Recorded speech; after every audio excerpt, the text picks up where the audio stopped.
O batalhão de infantaria de selva Onça Pintada era uma fortaleza de aço e suor cravada no coração da Amazônia, um bastião contra as ameaças que se esgueiravam pela densa vegetação da fronteira.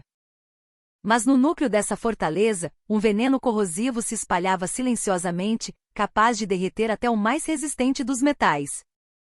O nome desse veneno era Coronel Ícaro Montenegro. Sua própria existência era um sinônimo de pavor e calamidade para a tropa.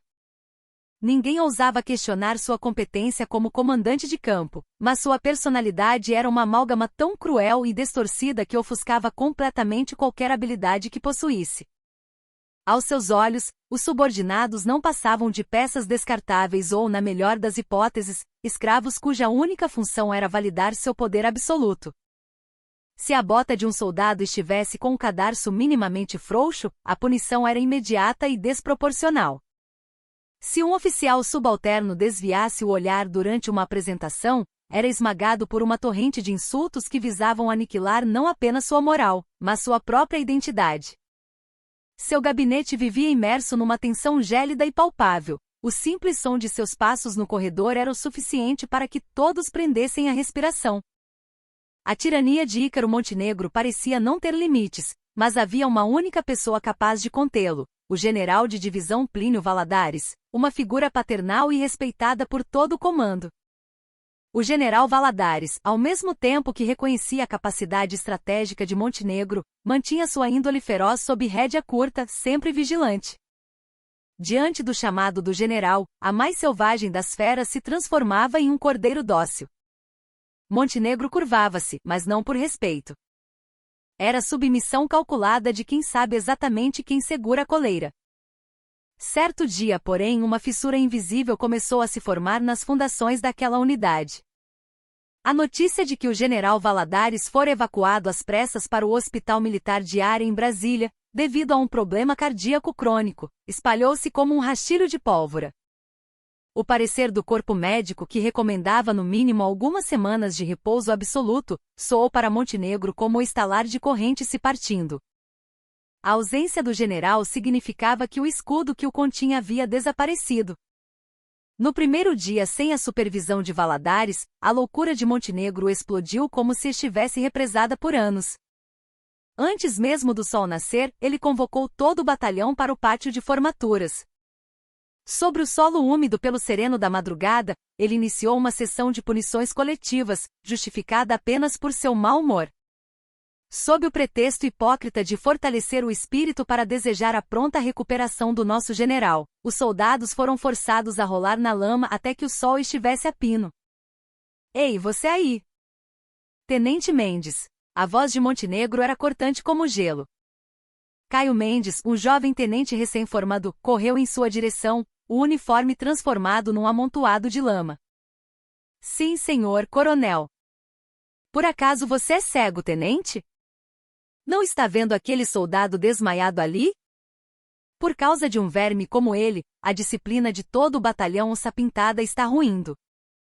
É sua responsabilidade. Quero que pegue aquele homem, coloque-o nos ombros com equipamento completo e dê 20 voltas no pátio. Agora. O rosto de Caio Mendes tornou-se pálido. Carregar um soldado desacordado, claramente sofrendo de insolação com todo o equipamento de combate, era uma tarefa humanamente impossível. Mas os olhos de Montenegro eram um aviso claro: qualquer contestação seria sua sentença de morte profissional. Os capitães e majores ao redor desviaram o olhar, fingindo não ver a cena. Nenhum deles queria se tornar o próximo alvo da fúria do coronel. Mendes mordeu o lábio inferior com força e caminhou em direção ao soldado caído. Naquele exato instante, algo se quebrou dentro de cada militar presente. A confiança e o respeito que deveriam ser a base de uma unidade militar haviam sido substituídos por um único sentimento: o medo. E no epicentro daquele inferno, reinava Ícaro Montenegro. Ele observava os soldados exaustos e o desespero no rosto do jovem oficial com um sorriso quase imperceptível. Era a confirmação de seu poder, de seu reino inquestionável. A ausência do general se transformará numa cortina de trevas que começava a engolir o batalhão Onça Pintada, e dentro dela, a insanidade do coronel se preparava para se aprofundar ainda mais. Os rastros deixados pelo furacão chamado Ícaro Montenegro eram desoladores. Nos alojamentos dos soldados, um silêncio pesado esmagava o ambiente. Ninguém se atrevia a iniciar uma conversa. Os homens, exaustos pelo treinamento brutal e pelas tarefas inúteis, apenas se jogavam em seus beliches, comunicando-se através de olhares furtivos e cansados.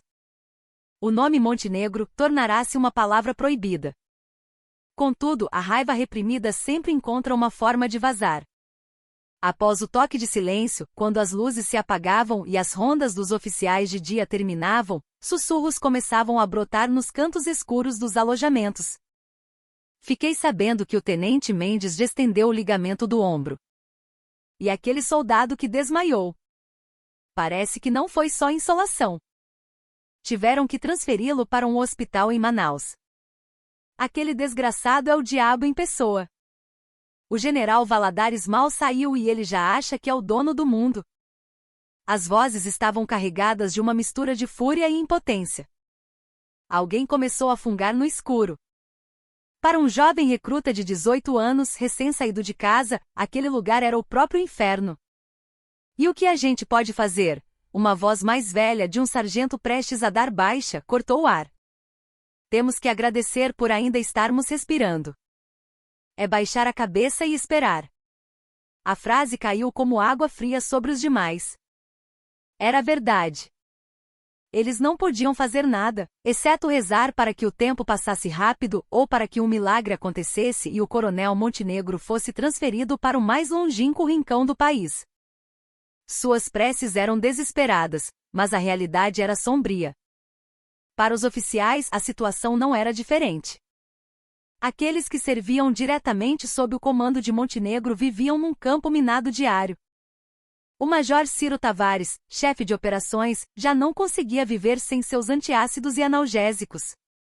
Naquele mesmo dia, fora convocado ao gabinete do coronel e agredido com um pesado maço de papéis na cabeça dezenas de vezes. O motivo? O espaçamento entre as linhas de um relatório não o agradara. Ao sair da sala, o rosto do Major Tavares estava vermelho de humilhação, mas ele apenas ajeitou o cabelo desgrenhado e recolheu os papéis espalhados pelo chão. Outros oficiais que passavam pelo corredor o olhavam com pena, mas ninguém ousava dizer uma palavra de conforto. O medo de se tornar o próximo alvo era paralisante. Naquela noite, em uma pequena área de convivência improvisada na Vila dos Oficiais, alguns deles se reuniram ao redor de uma garrafa de cachaça barata. O único acompanhamento era o silêncio pesado e os suspiros ocasionais. Até quando vamos aguentar isso? O capitão Lima, da seção de pessoal, quebrou o silêncio. Ele havia chegado ao batalhão há poucos meses e estava experimentando na pele a infame reputação de Montenegro. Uma hora alguma tragédia vai acontecer. Todos nós sabemos que isso não vai acabar bem, respondeu o Major Tavares com um sorriso amargo. Seus olhos refletiam um cansaço profundo e autodepreciação. Mas o que podemos fazer? É aguentar firme até o general Valadares voltar. Houve um tempo em que ele também fora um oficial cheio de ideais e senso de justiça.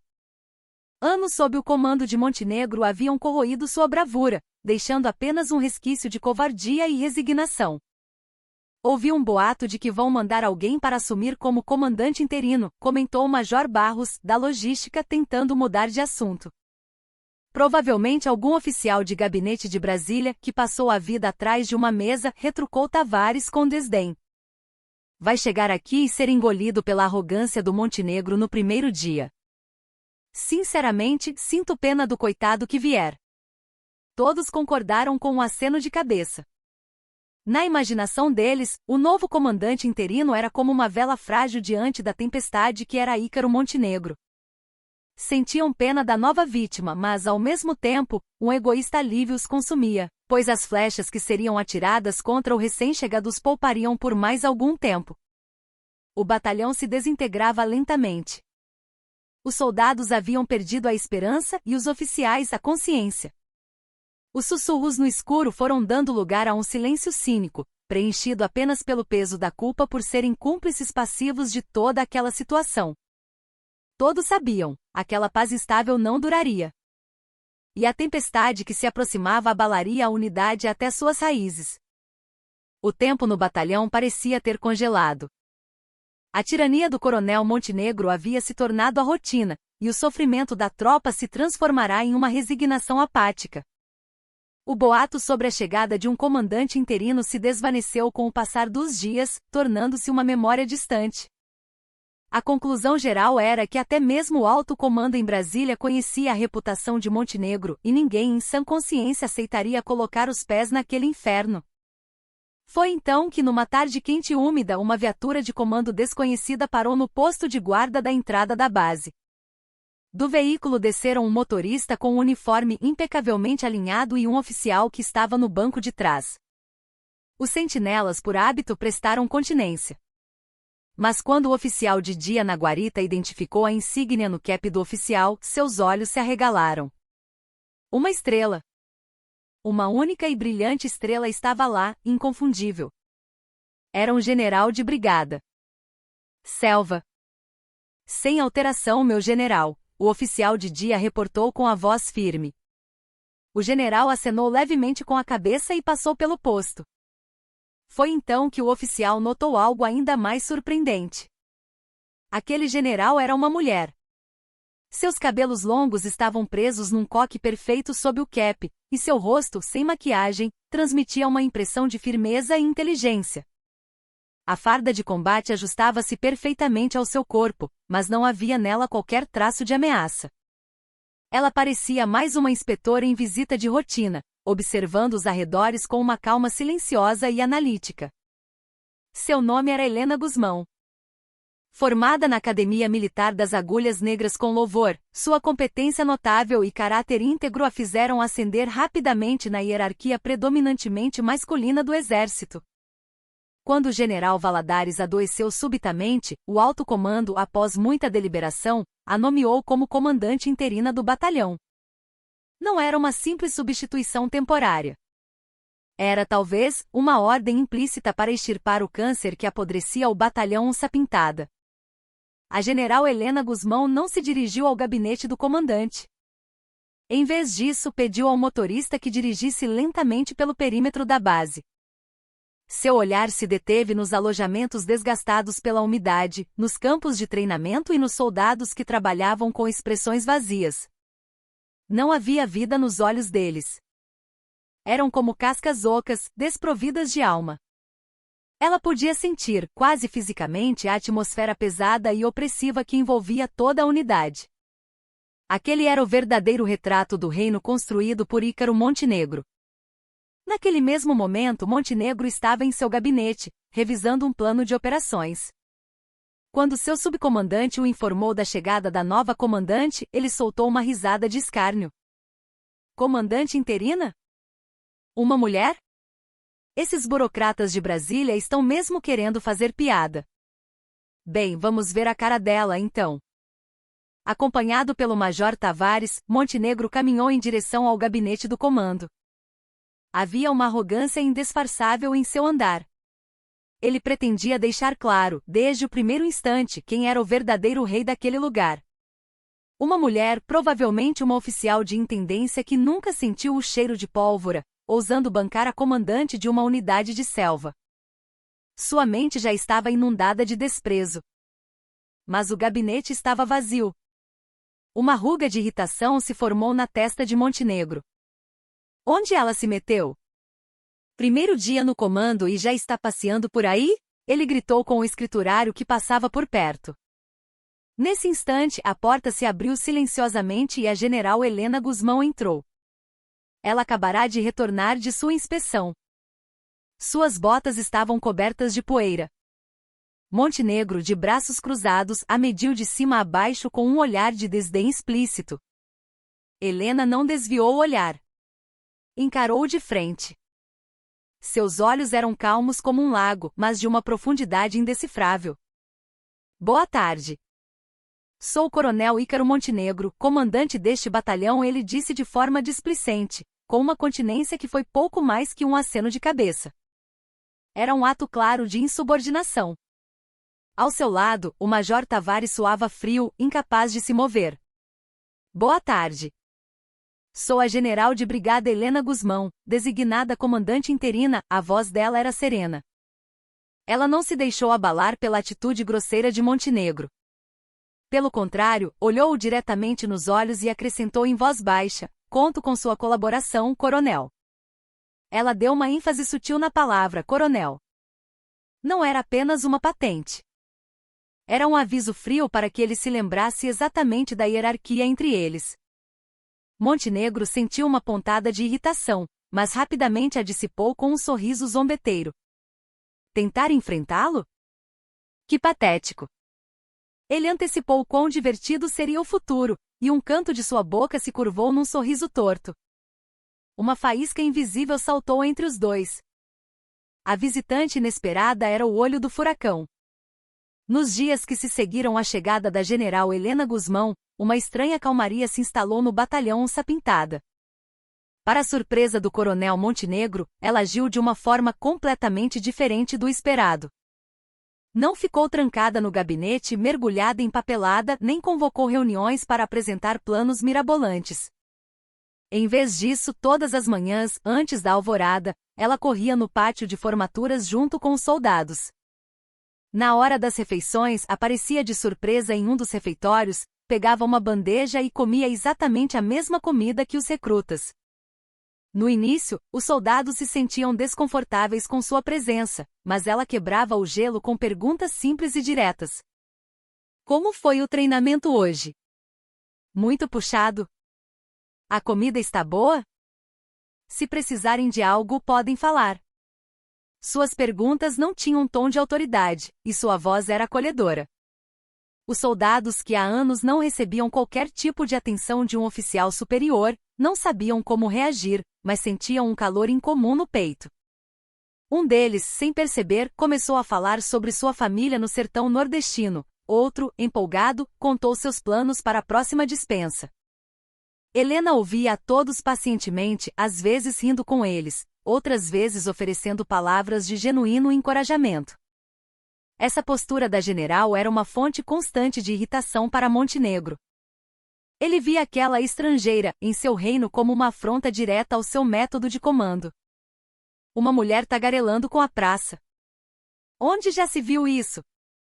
A disciplina militar vai para o ralo, pensava ele.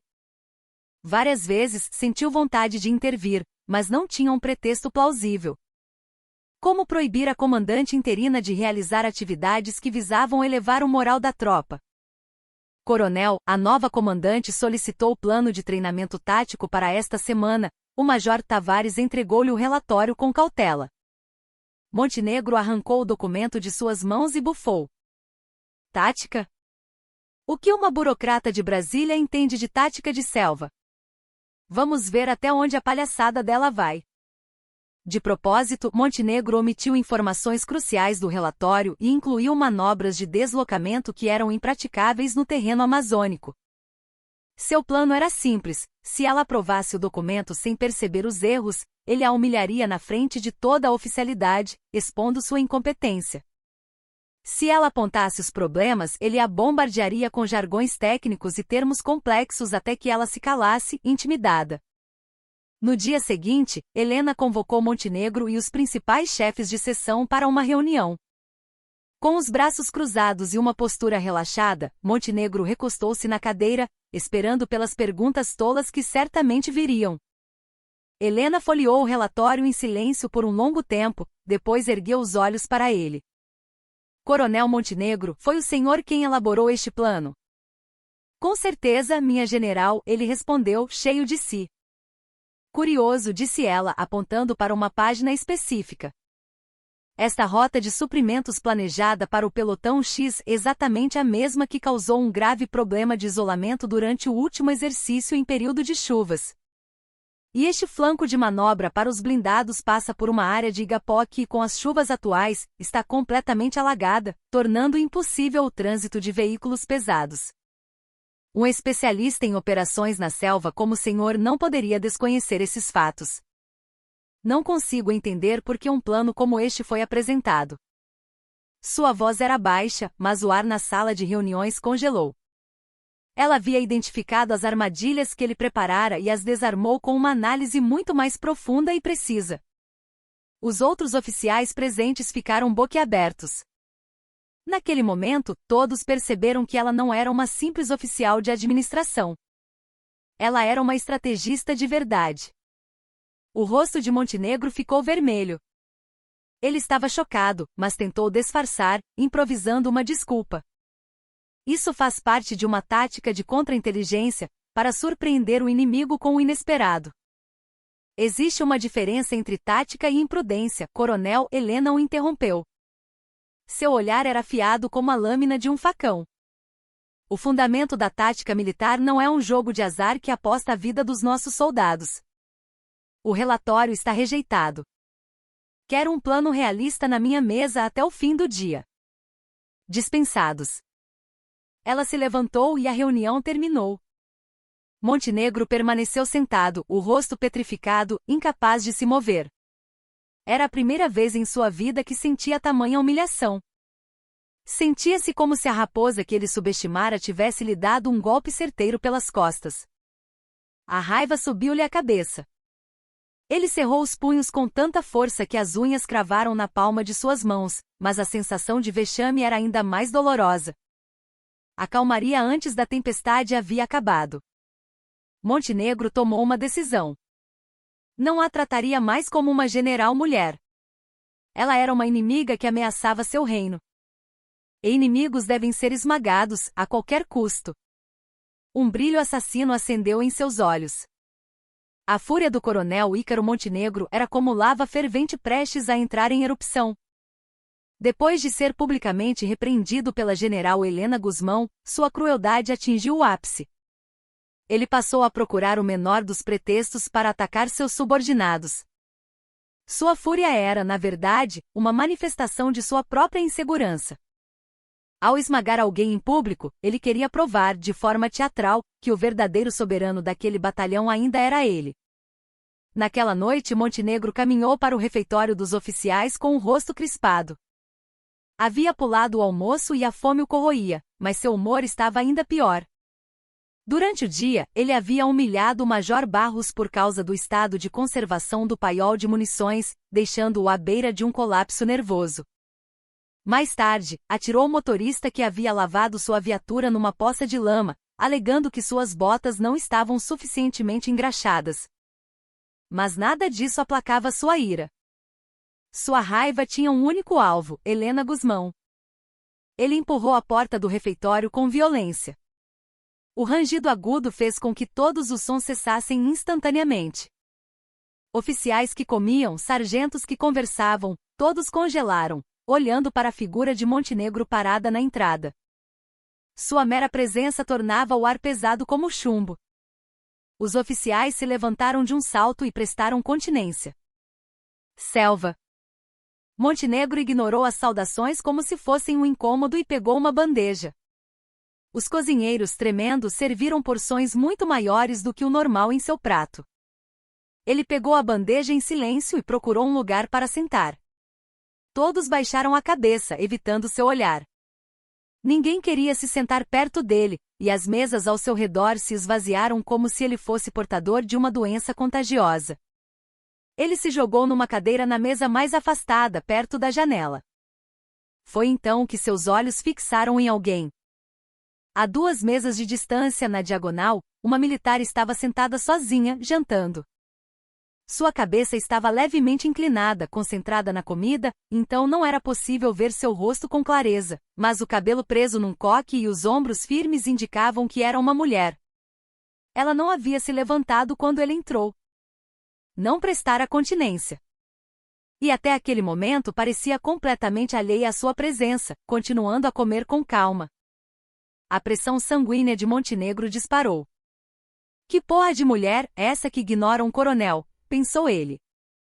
Sua raiva finalmente encontrou o alvo perfeito. A humilhação sofrida na reunião, a atitude de desprezo velado de seus subordinados. Toda a sua frustração estava prestes a explodir sobre aquela figura solitária. Ele não se importava com o que os outros oficiais pensariam. Pelo contrário, aquela era a oportunidade perfeita para dar o exemplo, para mostrar o que acontecia com quem ousava desafiar sua autoridade. Ele se levantou abruptamente. A cadeira tombou para trás com um baque surdo. Todos os olhares no refeitório se voltaram para ele. Com passos largos e pesados, ele caminhou em direção à militar. Seu rosto estava vermelho de fúria e seus punhos cerrados tremiam. A militar parecia não ter notado sua aproximação, talvez perdida em pensamentos sobre o dia exaustivo de treinamento. Montenegro parou diante da mesa dela. Sua sombra gigantesca cobriu a bandeja da mulher. Só então ela ergueu a cabeça. Ei, você! A voz de Montenegro era baixa, mas carregada de uma hostilidade palpável. Sua vadia!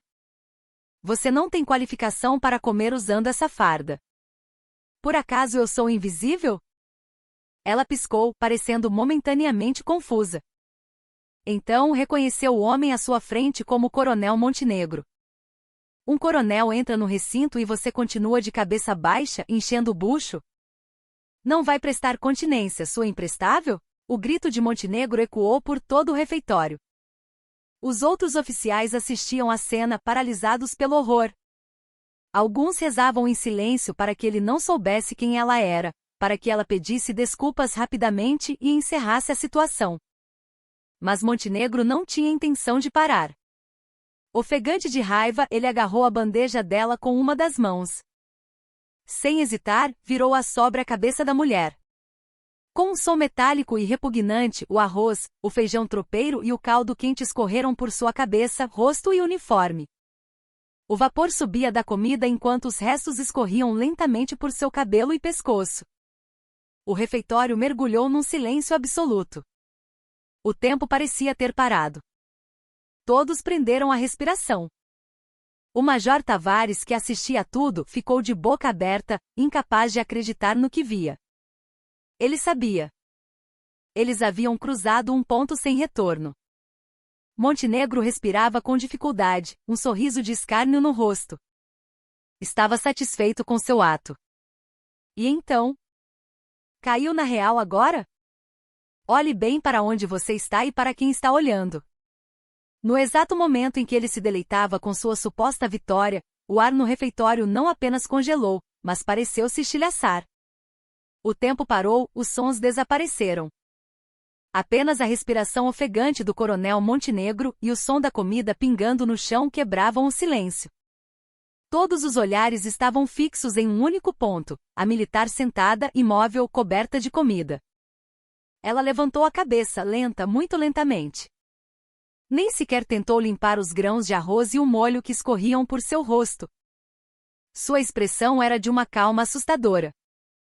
Uma calma que transcendia a serenidade e se tornava uma frieza glacial. Seus olhos não eram mais um lago tranquilo. Eram uma geleira de um azul profundo, pronta para engolir tudo, e cravaram-se diretamente em Ícaro Montenegro. Ao encontrar aquele olhar, Montenegro recuou um passo, instintivamente. Aquela não era a reação que ele esperava. O normal seria que ela chorasse, implorasse por perdão ou tremesse de medo. Mas aquele olhar. Era como se ela estivesse esperando por aquele ato de selvageria há muito tempo. Um olhar frio e aterrorizante. Coronel, sua voz era surpreendentemente calma. Não havia raiva nem ressentimento. Apenas o som seco e afiado de uma lâmina. O que pensa que está fazendo? Para esconder seu súbito desconforto, Montenegro gritou ainda mais alto. O que estou fazendo? Estou ensinando disciplina para uma subordinada que não sabe o seu lugar e se recusa a prestar continência a um superior. Você ainda não entendeu a situação? Ele ainda não fazia a menor ideia de quem ela era. Para ele, ela era apenas uma militar qualquer, insubordinada e mal educada. O Major Tavares, que observava a cena, tinha um rosto pálido como cera. Seus lábios tremeram por um instante antes que ele reunisse uma coragem desesperada. Um pavor instintivo o alertava de que, se não fizesse algo, todos ali seriam arrastados para as consequências terríveis daquele ato. Coronel. Por favor, pare, Tavares gaguejou, a voz quase inaudível. Montenegro virou-se bruscamente para ele. Tavares, de que lado você está? Está defendendo essa mulher? Ele não, senhor. É que... Essa pessoa é... Tavares não conseguia completar a frase. O suor escorria de sua testa. Foi nesse momento que ela, a militar coberta de comida, levantou-se lentamente. Pedaços de comida caíram no chão. Ela tirou um lenço do bolso e começou a limpar o rosto de forma metódica, quase mecânica. Seus movimentos eram lentos e controlados, mas o peso da fúria contida neles parecia esmagar todo o refeitório. Montenegro soltou uma risada zombeteira. O quê? Finalmente vai se ajoelhar e pedir perdão? Helena parou de limpar o rosto e o encarou. Coronel Ícaro Montenegro, desta vez, sua voz continha a ameaça de presas afiadas. Eu tenho todos os motivos para receber sua continência, mas nenhum para prestá-la a você. Oh, o quê? Sua louca desgraçada. Montenegro rosnou, avançando em direção a ela. Foi quando o Major Tavares gritou, um som agudo de puro pânico. Ele fechou os olhos com força e berrou com toda a sua energia. Ela é a nossa nova comandante interina. A general de brigada Helena Guzmão. O quê? Os movimentos de Montenegro pararam no ar. Sua mão estendida congelou como pedra. Suas pupilas dilataram-se de incredulidade. Ele virou a cabeça lentamente para Tavares, depois de volta para a mulher à sua frente. O uniforme sujo de comida, o cabelo em desordem. Mas através de tudo aquilo, o olhar de uma general, frio e penetrante como gelo. E a voz. A mesma voz que o encurralara na sala de reuniões. As peças do quebra-cabeça se encaixaram com um estalo ensurdecedor em sua mente. Comandante. Comandante interina. General Helena Guzmão. Seus lábios começaram a tremer. A cor sumiu de seu rosto, deixando-o branco como papel. A realidade terrível do que ele acabará de fazer o atingiu como um tsunami. Ele havia atacado uma general de brigada em serviço. Sua superior direta. O comandante do batalhão. Ele havia jogado comida na cabeça dela. Isso não era simples insubordinação. Era um crime militar gravíssimo, que resultaria em corte marcial, expulsão e o fim absoluto de sua carreira e de sua vida como a conhecia. Ah! Um som sem sentido escapou de seus lábios. O rei da selva, o predador que rugia, havia desaparecido. Em seu lugar, restava um prisioneiro no corredor da morte, tremendo de pavor. Suas mãos, antes cerradas em punhos, agora tremiam incontrolavelmente como as de um doente. Os outros oficiais no refeitório sentiram uma estranha catarse misturada ao medo. O castelo do diabo, que parecia indestrutível, estava desmoronando, atingido pela pedra que ele mesmo atirara. A máscara havia caído. A hora do julgamento havia chegado. O silêncio era tão denso que poderia ser cortado com um facão. Ícaro Montenegro permanecia paralisado, o sangue parecendo correr ao contrário em suas veias. Suas pupilas estavam dilatadas, e sua boca se abria e fechava como a de um peixe fora d'água. As palavras comandante e general ecoavam em sua mente, desprovidas de sentido, paralisando sua razão. A general Helena Guzmão já não olhava para ele. Seu olhar frio varreu o refeitório, detendo-se no rosto de cada oficial congelado pelo medo.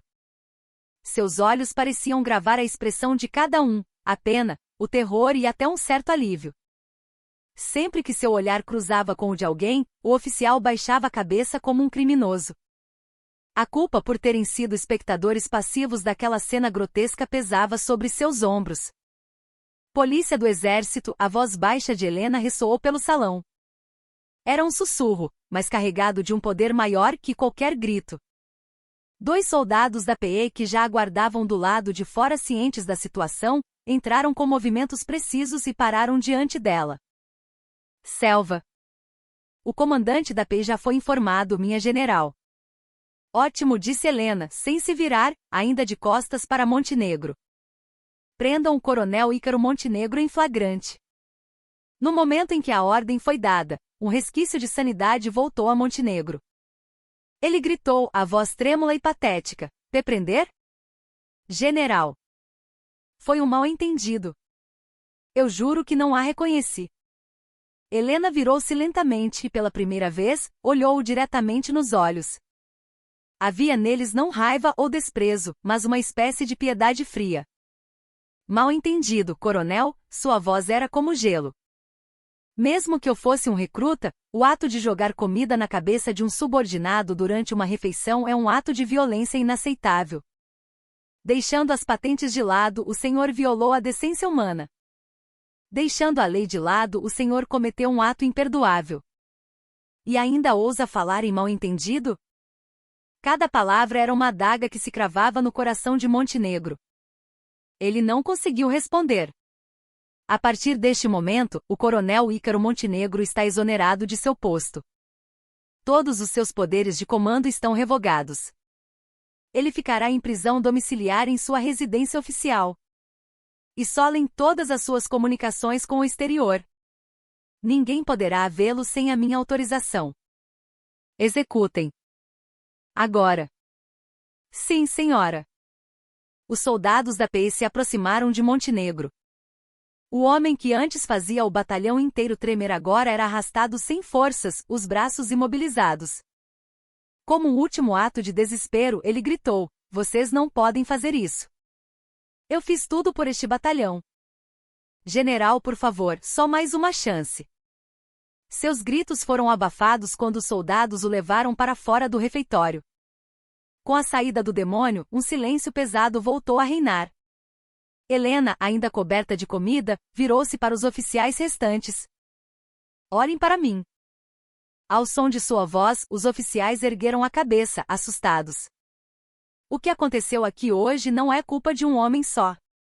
É responsabilidade de todos vocês que por anos silenciaram, concordaram e permitiram que sua violência continuasse. Ninguém ousou levantar o olhar. O Major Tavares encarava a ponta de suas botas, mordendo os lábios. "Eu vim para colocar esta unidade nos eixos. E não vou parar na punição de um comandante corrupto. A disciplina destruída, os direitos humanos pisoteados, o espírito militar perdido. Tudo será restaurado. Lembrem-se bem deste momento. Isto não é o fim. É o começo." Dito isso, ela se virou e saiu sem dizer mais nada. Em seu rastro, deixou para trás o cheiro de comida e uma determinação fria e palpável. Só então os oficiais voltaram a respirar. Alguns sentiram as pernas fraquejarem e se sentaram. Eles sabiam que estavam no epicentro de um furacão que acabará de começar. De volta a seus aposentos, Helena ficou um longo tempo sob o chuveiro quente. A água parecia lavar não apenas os restos de comida, mas também a humilhação que sofrerá. Seus olhos, no entanto, não demonstravam fraqueza. Pelo contrário, brilhavam com uma luz ainda mais fria e determinada. Aquilo não era uma vingança pessoal. Era o início de uma cirurgia dolorosa, mas necessária, para extirpar o tumor que consumia o exército. O primeiro julgamento havia terminado. Agora era a hora de caçar os verdadeiros inimigos, escondidos em lugares mais profundos e escuros. A queda do coronel Ícaro Montenegro se espalhou pelo batalhão como fogo em palha seca. A princípio, os soldados e oficiais trataram a notícia como um boato absurdo. Mas quando a PM isolou a residência do coronel e confirmou sua prisão, o choque foi geral. E o choque logo se transformou numa esperança cautelosa e numa estranha excitação. A opressão que os esmagara por anos havia desaparecido. Nos alojamentos e nos campos de treinamento, os soldados trocavam olhares e sorrisos silenciosos. As testemunhas do incidente no refeitório narravam o ocorrido como se fosse uma saga heroica, exagerando os detalhes. A história que circulava era que a nova general mulher havia detonado uma bomba nuclear sobre a cabeça do coronel Víbora. Em questão de horas, a general Helena Guzmão se tornou a libertadora dos oprimidos, um avatar da justiça. Mas com a queda do pilar que era Montenegro, o mundo daqueles que parasitavam seu poder começou a ruir. O Major Barros, da logística, e o Capitão Lima, do pessoal, cúmplices de suas inúmeras transgressões, estavam em pânico. Trancados em seus gabinetes, eles debatiam desesperadamente como escapar da tempestade que se aproximava. Se continuar assim, nós também estamos fritos. Aquela mulher, Helena, deve estar nos vigiando com aqueles olhos de serpente. Se o Montenegro abrir a boca, estamos acabados. Todo o dinheiro que desviamos, o combustível que vendemos para os garimpeiros. Se ele contar tudo, vamos direto para a prisão. Suas conversas eram cheias de medo e paranoia. Eles começaram a se olhar com desconfiança. Em momentos de crise, aliados se tornam os primeiros a apunhalar uns aos outros pelas costas. Para me salvar, preciso entregá-lo primeiro. O pensamento vil começou a dominar suas mentes. Enquanto isso, Montenegro vivia seu próprio inferno particular. Nos primeiros dias, ele estava consumido pela raiva e pela negação. Quebrava móveis, gritava que era inocente, que havia caído numa armadilha. Acreditava piamente que sua vasta rede de contatos o tiraria daquela situação. Tentou subornar os guardas para fazer uma ligação, mas o controle de Helena era absoluto. Com o passar do tempo, sua raiva se transformou em desespero e finalmente em puro terror. Ninguém veio visitá-lo. Os subordinados que até ontem se curvavam diante dele desapareceram. Ele finalmente percebeu que o castelo de poder que construíra era feito de areia. Sua autoridade não vinha do respeito, mas do medo. E quando a fonte do medo sumiu, todos lhe viraram as costas. À noite, ele tinha pesadelos.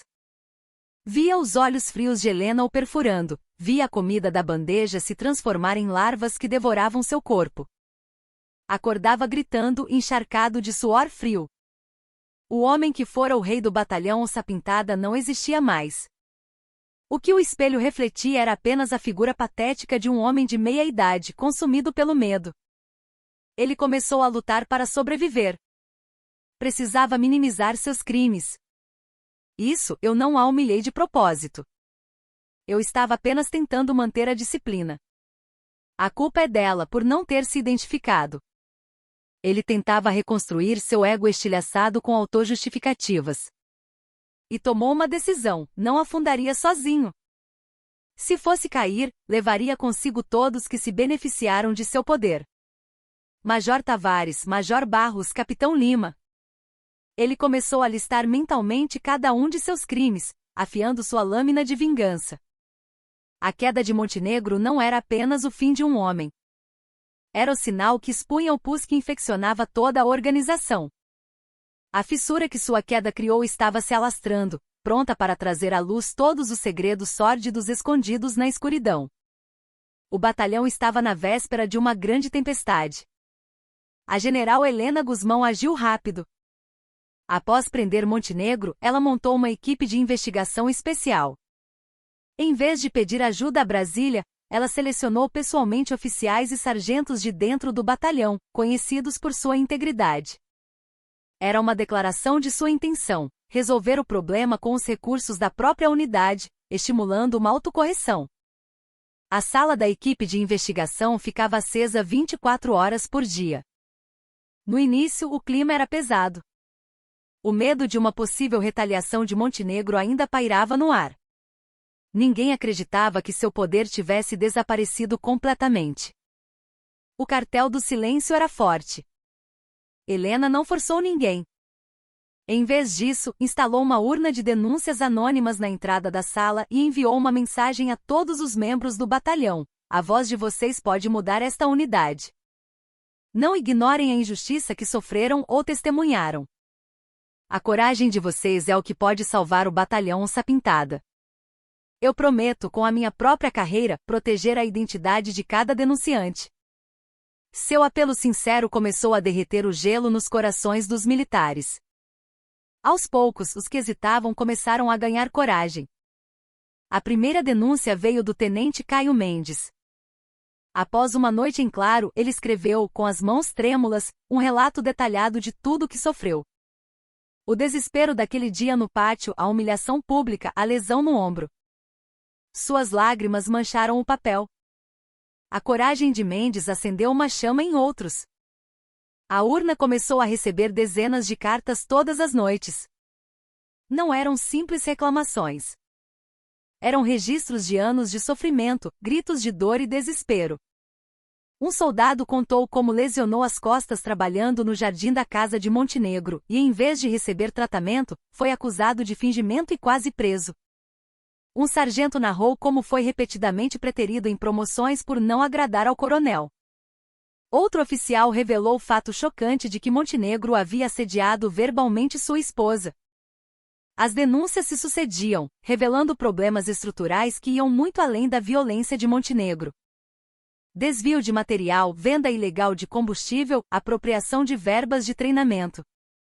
Descobriu-se até que ele roubava as dispensas por mérito de seus subordinados para beneficiar parentes seus. A avalanche de denúncias anônimas deu lugar a testemunhas que se dispuseram a falar abertamente. O major Ciro Tavares, após dias de tormento, procurou pessoalmente a general Guzmão. "Minha general, eu sou um culpado", disse ele, curvando-se profundamente. Seu rosto mostrava uma mistura de vergonha e determinação.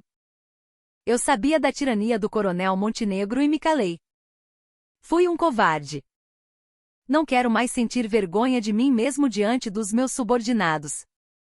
Estou pronto para testemunhar tudo o que sei." O testemunho de Tavares foi decisivo.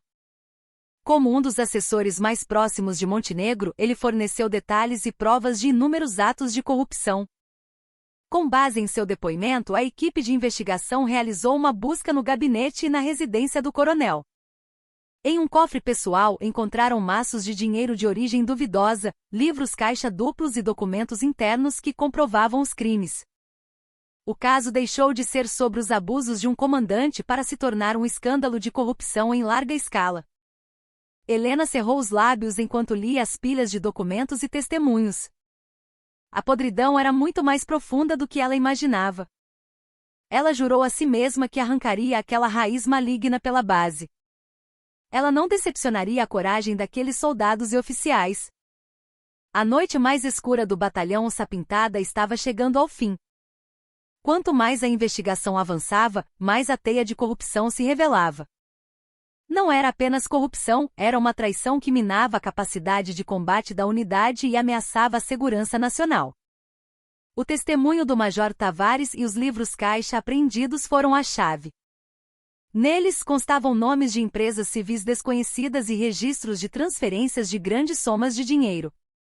Helena imediatamente acionou especialistas em análise financeira para rastrear o fluxo do dinheiro. O resultado foi chocante. Montenegro, em conluio com seus assessores mais próximos, intervinha nos contratos de suprimentos do batalhão. Ele direcionava contratos para empresas específicas em troca de uma porcentagem do valor superfaturado. O orçamento inflado resultava em equipamentos de péssima qualidade. Os uniformes de inverno dos soldados eram de material inferior, resultando em inúmeros casos de hipotermia. O orçamento para a manutenção de veículos era gasto apenas no papel, peças velhas eram reutilizadas, o que levou a um grave acidente com um blindado durante um treinamento. Felizmente ninguém morreu, mas o relatório do acidente foi forjado para culpar a imperícia do motorista. O mais grave era o desvio de combustível. Montenegro e seu grupo vendiam parte do combustível destinado ao treinamento para donos de postos de gasolina e garimpeiros ilegais. Por causa disso, os tanques e blindados do batalhão não podiam realizar treinamentos de manobra adequados, que eram substituídos por simulações. A poderosa força blindada do Onça Pintada era, na realidade, uma farsa. Helena mal conseguia conter a raiva ao ler os relatórios. Isso era um ato de traição. Montenegro e seus comparsas haviam vendido a segurança de seus homens e do país para encher os próprios bolsos. Prendam esses homens, a ordem de Helena foi fria. A PE invadiu os gabinetes do Major Barros e do Capitão Lima. Diante das provas irrefutáveis, extratos bancários, gravações de telefonemas, eles desmoronaram, confessando seus crimes e culpando Montenegro por tudo. Mas a corrupção não parava ali. Descobriu-se que uma das empresas que subornava Montenegro pertencia a um parente distante de um oficial de alto escalão em Brasília. A existência de um padrinho poderoso que protegia Montenegro começou a vir à tona. Talvez a arrogância desenfreada dele fosse sustentada por uma sombra ainda maior. O caso extrapolou os muros do batalhão, ameaçando se tornar um escândalo que abalaria todo o exército. Helena sabia que estava diante de um muro gigantesco. Não bastava punir Montenegro. Se não encontrasse o cérebro por trás de tudo, outros montenegros surgiriam. Ela pegou o telefone e ligou para o chefe da corregedoria do exército. General Helena Guzmão falando. Solicito oficialmente uma investigação conjunta. Não havia hesitação em sua voz. A guerra estava apenas começando. E ela não estava sozinha. Atrás dela havia o clamor de inúmeros soldados e militares honestos. A batalha sagrada para cortar as correntes da corrupção havia começado. Mesmo isolado em sua residência, Ícaro Montenegro sentia instintivamente que a situação se tornava cada vez pior. A notícia de que seus aliados mais próximos haviam sido presos chegou aos seus ouvidos como um sussurro, e foi o suficiente para que ele perdesse o último fio de sanidade. Traidores! Estão me jogando aos leões para se salvarem. Pois bem, se eu afundar, todos afundarão comigo. Ele tentou subornar um dos guardas. O dinheiro do meu cofre é todo seu. Só me deixe fazer uma ligação. Apenas uma. Eu ainda tenho a quem recorrer. Seus olhos brilhavam com uma loucura febril. O guarda o olhou com desprezo e recusou. Acabou, coronel. A sua era já terminou. Desesperado, Montenegro se afogava em seu próprio pântano. Então, um dia, uma oportunidade surgiu. Durante a troca da guarda, ele pegou um celular reserva que havia escondido e discou o número de sua última esperança, o general de divisão Salles, chefe do departamento jurídico do comando militar. Eles tinham um relacionamento próximo, e Montenegro o subornava generosamente em todas as datas comemorativas. Ele acreditava que Salles poderia abafar o caso ou, no mínimo, reduzir sua pena. Uma voz familiar atendeu. Alô? General, sou eu, Montenegro. Houve um silêncio do outro lado da linha. Você não deveria estar me ligando. Como conseguiu? A voz de Salles era gélida. Montenegro ignorou a frieza e implorou: General, me ajude, por favor. Estão me destruindo. Aquela mulher, Helena, está determinada a acabar comigo. Se o senhor usar sua influência. Você enlouqueceu? Salles o interrompeu bruscamente.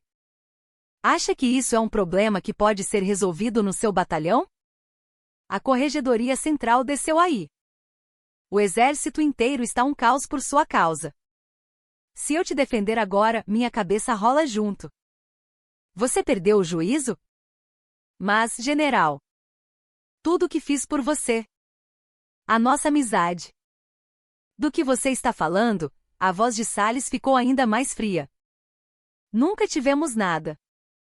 Eu nunca lhe pedi nada e você nunca me deu nada. Não me ligue nunca mais. Eu não te conheço. Tudo. A ligação caiu. Montenegro ficou um longo tempo segurando o telefone mudo. Sua última corda de salvação havia sido cortada. Salles não apenas o abandonou, como negou qualquer relação com ele. Uma risada oca escapou de seus lábios. Ele começou a rir como um louco, enquanto lágrimas quentes escorriam por seu rosto.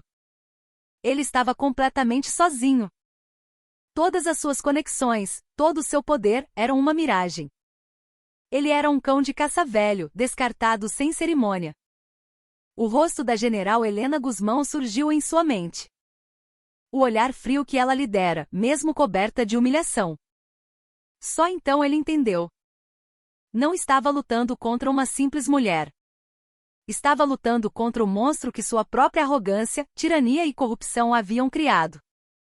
E nessa batalha, ele havia sido completamente derrotado. A porta se abriu com um estrondo. A PE invadiu o local. Ao verem o celular em sua mão, o comandante da operação endureceu o rosto. Coronel Ícaro Montenegro, por tentativa de obstrução de justiça e risco de fuga, o senhor será transferido para a prisão militar. Ele não tinha mais forças para resistir. Estendeu os pulsos, e as algemas frias se fecharam.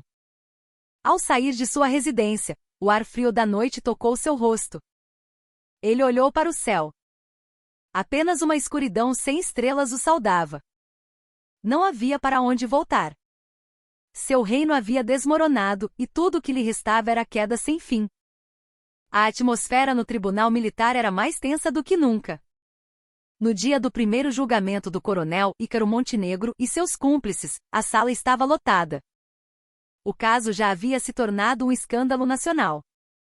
No banco dos réus, Montenegro era outra pessoa.